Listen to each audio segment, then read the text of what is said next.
ini Masjid PTDI didominasi oleh baju pramuka. Ya. Ini bajunya aja apa hatinya nih? Bajunya aja. Hah? Begitu kan? Karena jujur, saya adalah pribadi yang dibentuk oleh pramuka. Ya,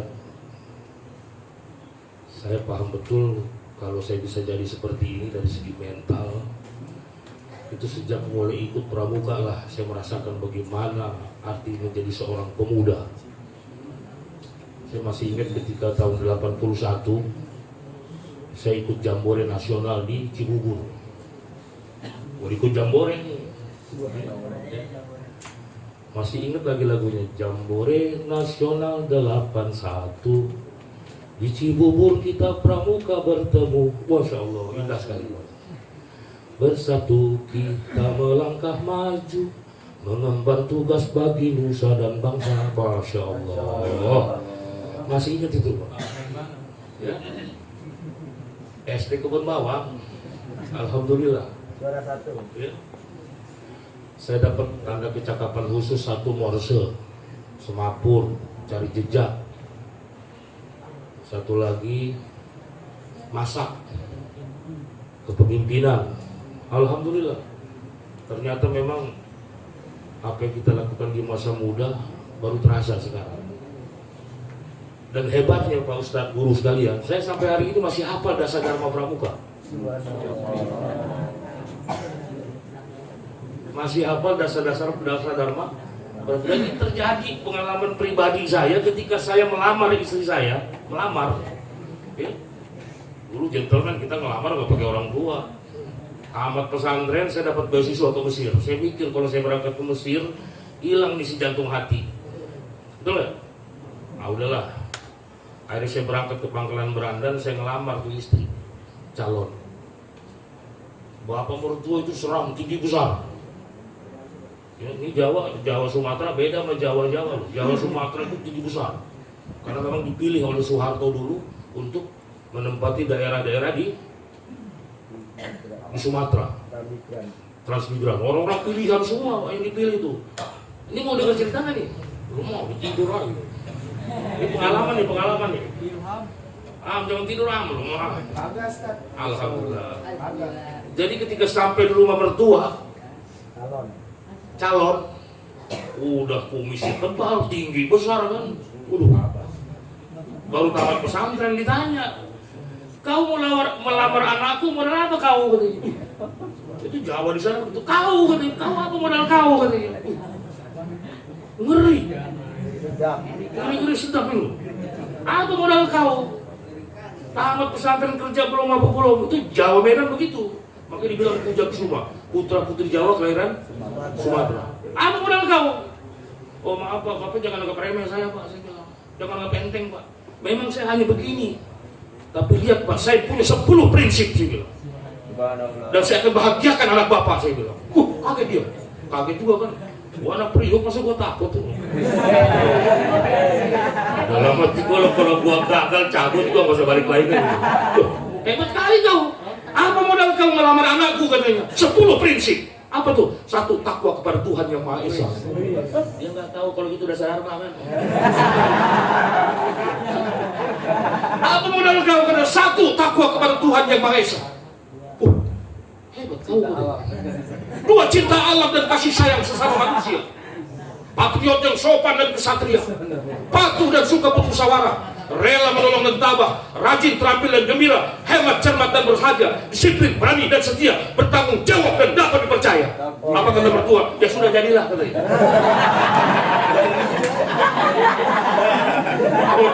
Modal dasar Dharma, gila nggak? Pas sudah anak sekolah di SD Kebun Bawang, rupanya kan belajar pramuka juga. Dapat gurunya buku saku pramuka. Dibaca begini, Bang, ini kan yang Bang baca sama Papa dulu kan? Kebongkar rahasia, aku bilang, kebongkar rahasia. Ya. Tapi kenapa sih cerita seperti ini? Ya. Masa yang paling indah itu masa di sekolah. Waqala Rano Karno. masa-masa paling indah, masa-masa di sekolah. Betul nggak? Betul nggak? Nggak mikir uang air, uang listrik, betul nggak? Indah sekolah tuh. Duduk manis. Datang siang boleh. Ya digebuk lah. Indah sekolah ini. Maka saya bilang kalau sekiranya Maulana Poso bisa mundur SD lagi, mau sekolah SD, betul? Indah sekolah tuh. Makanya betul katakan syair Arab, pepatah Arab. Laisal fata may yaqulu kana abi, walakinna fata may yaqulu ha adaza. Dengar itu. Seorang pemuda nggak boleh nganggarin ini bapak gua RT lagi, bapak gua hansip, bapak gua tentara, nggak perlu. Ke gua kaya nggak. Walakinna fata may yaqulu ha anada. Seorang pemuda harus mengatakan ini, I will. Begitu. Adik-adikku sekalian pramuka, negara ini sedang tidak baik-baik saja. Betul nggak? Negara ini sedang tidak baik-baik saja. Kondisi kita betul-betul parah luar biasa. Maka inilah saatnya kita ditempuh mental kita ini buat betul-betul jadi pelajar. Jadi pelajar yang benar, pelajar yang lurus, konsisten, istiqomah. Karena apa? Inna fi yadikum amrul ummah wa fi iqdamikum hayataha. Itu orang saya Arab mengatakan, ya, inna fi yadikum amrul ummah, di tangan pemuda, maju dan mundurnya bangsa. Inna fi yadikum amrul ummah, seluruh urusan umat nanti itu jatuh di tangan Anda semua. Jadi kalau melihat bagaimana Indonesia 20 tahun lagi, 10 tahun lagi, lihat pemudanya sekarang. Makanya jujur, anak pesimis melihat keadaan bagaimana Indonesia ke depan 20 tahun lagi. Kenapa? Pemuda kita sibuk main game. Mukanya udah kayak game. Udah.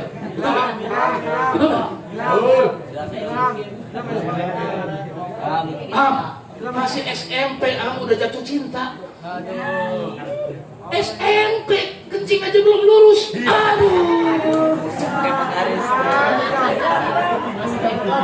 Bagaimana nih, betul nggak? Bagaimana kita mau menyerap ilmu, sedangkan dikatakan oleh Imam Syafi'i, al ilmu yamutu bainal fahzaiha. Ilmu itu mati di antara dua paha. Kalau lu sekarang udah mikirin mau kawin, kapan lagi berjuang? Betul nggak? Kalau udah punya anak nggak bakal lagi mikir ilmu lagi. Bisa mikir uang listrik, uang air, uang belanja. Bohong. Cinta tuh bohong. Yang kemana kau pergi aku ikut yang. Aku bersedia sehidup semati yang. Bohong. Nggak ada uang air, uang listrik, berantem, bego berantem. Benar Pak. Kita real saja, betul nggak? Apa coba model gaya coba? Nggak ada model gaya. Apa yang kita lakukan hari ini, ya akan kita raih di masa depan. Kalau kalian sungguh-sungguh nih, sekolah sekarang nih, walaupun setahun, 2 tahun, 3 tahun, betul sungguh-sungguh, minta ridha guru, insya Allah akan buktikan itu keberhasilan kita semua. Amin. Semangat terus, ya semangat. Ini masya Allah, anak muda masa sejuhur molor. Emang lu sabang. Nanti kita ini belajar ya. Belajar. Jadi kita syukurinlah nikmat kita ini, ya. Kita syukur nikmat kita yang bisa jadi pelajar. Amin. Gak usah bosan, nanti dia nyesel. Itu ketika sampai hari ini setiap saya dengar lagu terpujilah wahai engkau ibu bapak guru, itu sampai sekarang saya nggak bisa nangis. Namamu akan selalu hidup dalam sanubariku.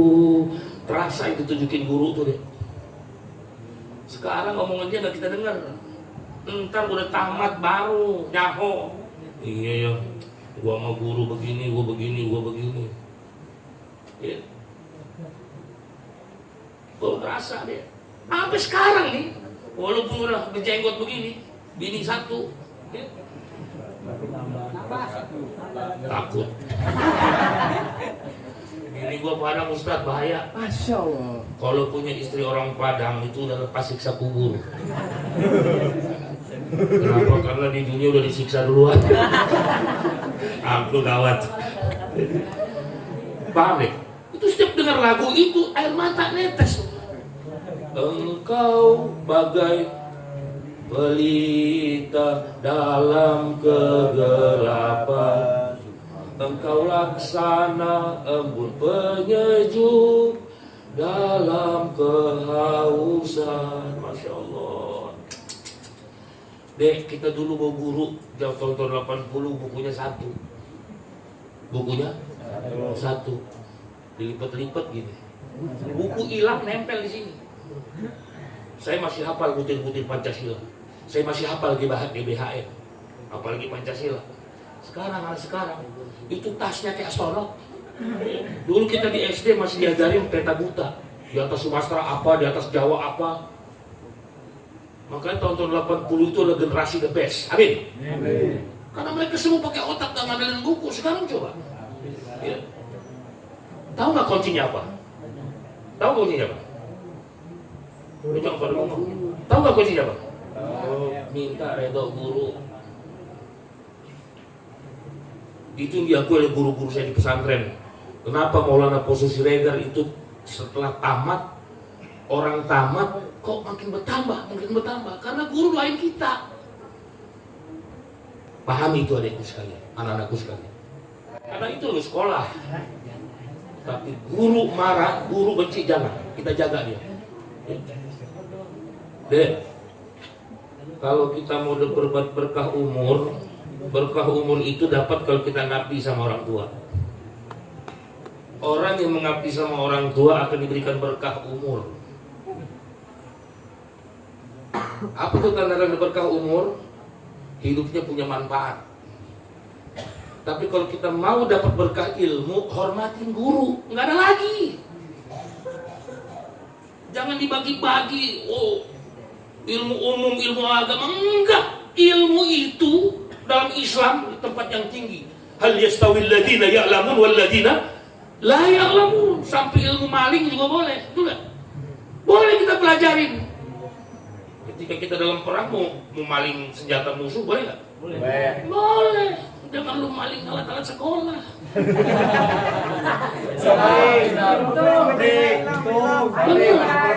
Ilmu itu penting deh, ilmu. Maka yang punya ilmu siapa? Yang punya ilmu siapa? Guru. Saya kalau nggak salah pernah cerita juga di sini. Tahu nggak kenapa Imam Syafi'i sampai hari ini menjadi ulama the best? Tahu nggak Imam Syafi'i? Dipelajari ilmunya di seluruh dunia, bahkan seluruh mazhab hormat dengan Imam Syafi'i. Tahu nggak sebabnya apa? Imam Syafi'i, siapa yang ngajarin anaknya itu gurunya di servis. Disiapkan tukang masaknya, tukang cucinya, bahkan karpet, dibikin karpet sampai ke WC. Itulah ibunda Imam Syafi'i, sampai uangnya habis buat biayain guru. Betul? Maka ilmunya berkah. Ilmunya berkah. Ya. Apa itu berkah? Dalam kitab Nasihat Dunia wal Wasaya Imaniyah, berkah itu ziyadatul khair, bertambah kebaikan. Walaupun satu ilmu, tapi ilmu itu bermanfaat. Maka inilah tempat yang paling sempurna dalam hidup kita, yaitu menuntut ilmu. Nggak ada deh, lu kalau udah besar nanti, udah tua, susah cari ilmu, betul nggak? Susah. Sekarang nggak bisa kita terjemahin. Sekarang nih kita masih muda, pikiran kita masih plong. Apa yang diterangin guru masih bisa dapat, nggak bisa dapat kita catat, betul? Tapi kalau udah tua susah. Makanya benar tuh ada satu lagu, belajar di waktu kecil bagai mengukir di atas batu. Betul nggak? Kita tulis nyata, kita omong nyata. Belajar sesudah dewasa, laksana mengukir di atas air. Tenot, kan gitu. Susah dapet deh. Maka kita nih sekarang jadi pelajar nih, alhamdulillah, syukurin. Ya, apalagi mau kita bawa coba? Ntar ketika tamat baru kerasa kita ridho sama guru. Terus sekarang mau kerasa nih, enak aja lagi sama guru, enak aja ngeliatnya. Ya. Sekarang ini lagi belajar nih, enak aja ngeliat muka guru, empot aja. Mau tuh guru kita kasih janda muda, kan gitu. Nolak aja bang. Tapi ntar kalau udah tamat, kerasa iyalah. Bapak guru walaupun dia galak kangen kita deh. Nah, jadi kuncinya berkah apa? Jangan sampai guru marah sama kita. Jaga perasaannya, jaga kecintaannya. Baru kita dapat berkah ya.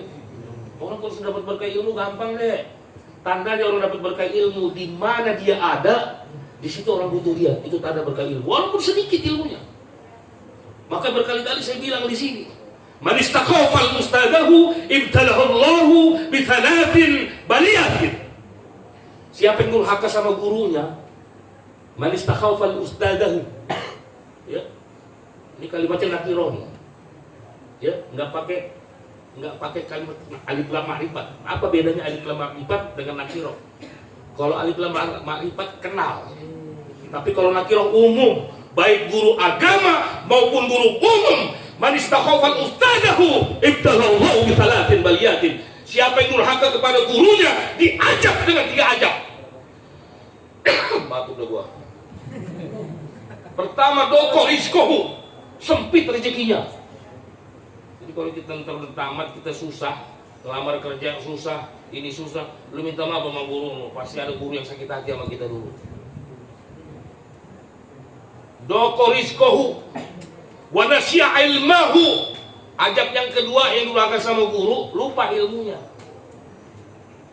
Ditanya berapa rukun nikah, berapa rukun mandi? 3, sabun, odol, sikat gigi. Itu bukan rukun, alat-alat mandi bego, kan gitu. Yang terakhir, wa mata bi ghairi iman, mati tanpa iman. Masya Allah, ya. Makanya gak gampang deh, guru itu ngarahin, betul gak? Makanya kalimatnya ustazahu di akhirah sama seperti begini, wajannya. Idza mata ibnu Adam inqata'a 'amaluhu illa min 3. Apabila mati anak Adam, terputus seluruh amalnya illa min 3, kecuali 3. Yang pertama, al-ilmu yantafahu bih. Pakai kalimatnya alif lam di sana, pakai kalimat ma'rifat. Ilmu yang bermanfaat buat manusia. Tanam cabai. Kalau manfaat ajarin ke orang, betul nggak? Yang kedua, apa tadi? Sodaqotun zariyah. Sedekah apa saja ngalir. Kalau kita niatin buat yang mati. Nah yang terakhir, wa waladun soleh yad'ulah. Tuh, anak yang soleh yang mendoakan orang tuh. Kalimatnya nakiroh. Anak siapa aja kalau soleh doanya nyampe. Tuh, rumah ngaji baru sampai pagar lagunya nggak nyampe, doa nggak nyampe, gigi lu betato. Ngaji bener. Ya. Baru pesantren kilat. Bener ada kalau Ustaz baru pesantren kilat nyalain guru. Pesantren kilat. Wa waladun soleh yad'u. Anak yang soleh yang mendoakan orang tua siapa saja kalau soleh nyampe. Nah kalau dia gak punya anak bagaimana? Kan kesian. Dari doain dia. Masya Allah. Jadi hadis itu dan Quran itu sesuai dengan akal kita. Allah udah sesuaikan dengan akal kita. Ya. Makanya la yu'minu ahadukum hatta tidak dikatakan beriman kepada kamu sehingga hawahu tu'minu lima ji'ta bih. Tidak dikatakan orang beriman sebelum nafsunya ikut Al-Quran dan Sunnah. Paham deh? Paham gak? Udah berarti itu udah ya? Jadi siap hormatin guru? Siap sayang guru kita? Nanti deh, tahu nggak? Makanya kenapa kita penting dekat sama guru? Karena guru itu penting sama kita, nggak sembarangan. Guru itu membawa kita bahagia dunia dan akhirat. Gitu loh. Mudah-mudahan lah. Kultum loh. Mudah-mudahan apa yang disampaikan punya manfaat. Amin. Udah pada makan siang? Alhamdulillah. Sama. Ustaz juga belum makan. Dan mudah-mudahan kita minta sama Allah semuanya, jangan lupa salah satu dapat berkah guru, jangan lupa kirimin Fatihah sama dia sampai sholat. Kirimin Fatihah. Doa daripada segala doa. Ya, doain tuh guru-guru kita. Ya, paham ya? Jadi maksud di sini adalah bukan hanya guru agama tapi juga guru umum, apa itu matematika, biologi. Itu bagian daripada ilmu Islam, betul? Benar deh. Ya. Tahu berkahnya?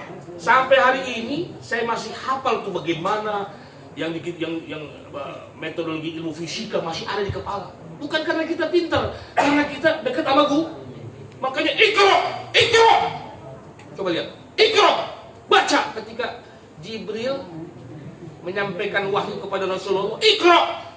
Baca. Belajar terus dipaksa. Ilmu itu dipaksa, betul? Iqra. Baca. Ini kalimatnya fil amr loh. Memasukkan ilmu terus dipaksa.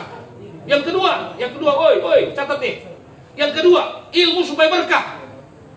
Lihat, dipeluk Jibril memeluk Rasulullah. Apa maknanya? Guru sama murid itu harus dekat dulu, seperti kohesi dan adesi. Dekat dulu. Makanya walaupun banyak ceramah di YouTube, banyak ceramah di medsos, kenapa orang gak berubah? Karena bukan itu cara menuntut ilmu, harus berhadapan dengan guru. Maka dengan belajar online ini banyak membentuk orang gila. Di sebelah rumah saya ada guru, di atasnya dia pakai baju putih, safari, dan pakai celana pendek. Guru tuh online. Ya Allah. Di online, ngajar online, atasnya pakai baju pegawai negeri, guru, bawahnya kolor. Mbak, ngapain lagi ngajar kok begini, Mbak? Belajar online sebentar. Tapi akhirnya apa yang dibuka, Pak? Coba. Dulu kalau kita udah masukin anak di rumah, udah aman kita. Mana anak lo di rumah? Sekarang masukin di rumah pun kita khawatir. Orang tua masukin anak di rumah pun khawatir. Kenapa? Karena dia pegang handphone. Dan anak sekarang hebat buka situs. Apa yang bisa? Semua didobrak sama dia. Wow.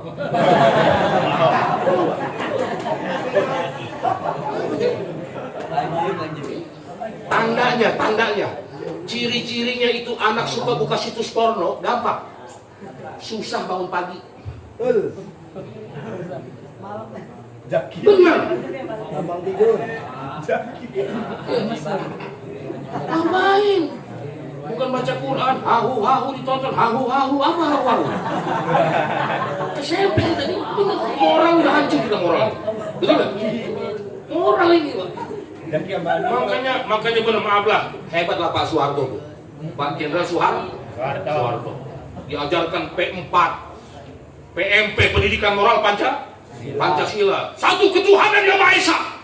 Kita betul-betul bertuhan, betul? Bahkan masih ingat Pak Harto itu sempat takbiran berapa kali di Monas, betul nggak? Pemimpin yang luar biasa. Sekarang baru kita nyesel nih. Oh iya, the best, betul nggak? Tapi insya Allah, kalau kita yakin pada Allah, yakin pada Rasulullah, Allah akan memberikan kita kebahagiaan. Amin. Mudah-mudahan pelajar-pelajar YAPIS PTD ini dijadikan generasi penerus. Amin. Kalau lihat muka-mukanya ini muka-muka mujahid semua. Mujahidah. Wah, amin lu mah. Belakang semua. Imam tuh Masya Allah. Ya, keluarga berbeda ya. Jadi pesan saya satu, dari kesimpulannya satu aja. Jangan sampai guru tidak redo sama kita. Ibnu Hajar dapat alif lupa ba, dapat ba lupa alif, dapat alif sampai 40 tahun jenggot panjang belum bisa ngaji. Belum ngaji. Tapi karena gurunya redo, gurunya ikhlas, maka Ibnu Hajar menjadi ulama besar. Kenapa deh? Karena redo guru. Maka gua kalau ceramahnya satu, kalau murid sama guru, minta redo guru, minta bikin senang guru. Barakallahu li wa lakum fil Qur'anil azim wa nafa'ani wa iyyakum bima fihi minal ayati wa dzikril hakim wa taqabbal minni wa minkum tilawatahu innahu huwal ghafurur rahim. Assalamu alaikum warahmatullahi wabarakatuh.